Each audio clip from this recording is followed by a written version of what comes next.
Let's look at a scene in an early childhood environment in which the teachers, like all of us, face difficult behaviors and at times respond in ways that don't help the child learn more positive behaviors. Joshua, you don't have to go to sleep, but remember, you have to stay on your mat. It's time to rest and relax. And playing with Wyatt is not a choice. Joshua, turn back around the other way and go lay on your bed. Look at me. Wyatt is trying to rest also. We don't want to mess with him. Wyatt is trying to rest, Joshua. He doesn't want to play. Alright, Joshua. Do we need to help you get on your bed? No! Tell Miss Leslie what you want. I'm not going to come back over there, Joshua, if you're kicking Miss Debbie.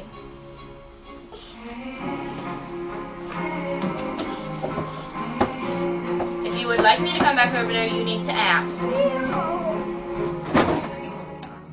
We'll take another look at this sequence at the end of the program to examine what might be done in future situations like this to help the child learn more positive behaviors. Meanwhile, let's begin answering the question, what is challenging behavior? Almost all children who have trouble controlling their behavior can learn new, more effective ways of taking part in school activities and playing with their friends.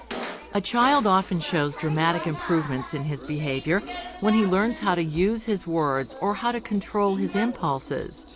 But in order to have a chance to learn and use these new skills, a child has to be involved with adults who are committed to helping him.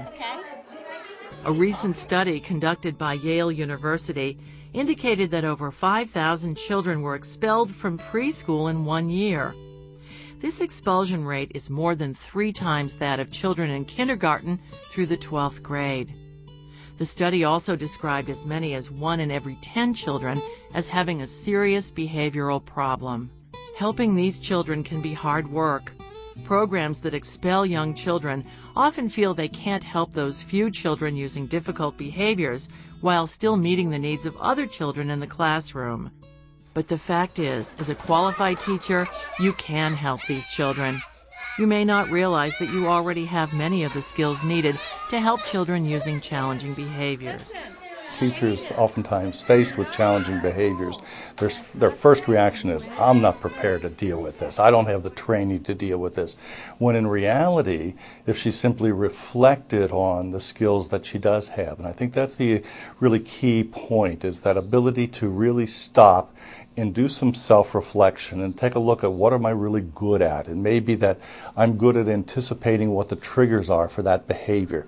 Well, that's going to really give me some good warning. You know, I may not know exactly what to do about that, but I can learn then to become intentional about some kind of intervention at that point. So I think, you know, really reflecting and developing an awareness of what skills you do have is the first step to realizing that you might be able to develop the confidence and competence to deal with the challenging behaviors.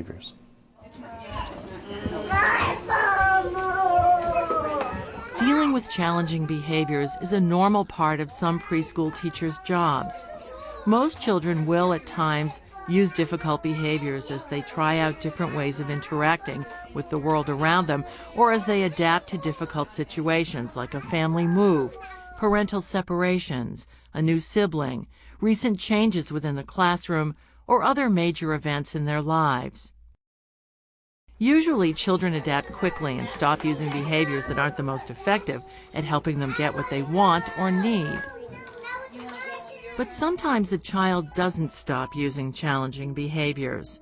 Without help, this child's behavior will likely limit his ability to learn and grow. Determining the difference between behavior that is difficult but likely to improve and behavior that is challenging and likely to require intervention comes with experience. The description of challenging behavior used by some child development experts and cited in the book Challenging Behavior in Young Children by Barbara Kaiser and Judy Sklar-Razninsky has 3 components. Challenging behavior is defined as any behavior that interferes with children's learning, development, and successful play, is harmful to the child, other children, or adults, puts a child at high risk for later social problems or school failure.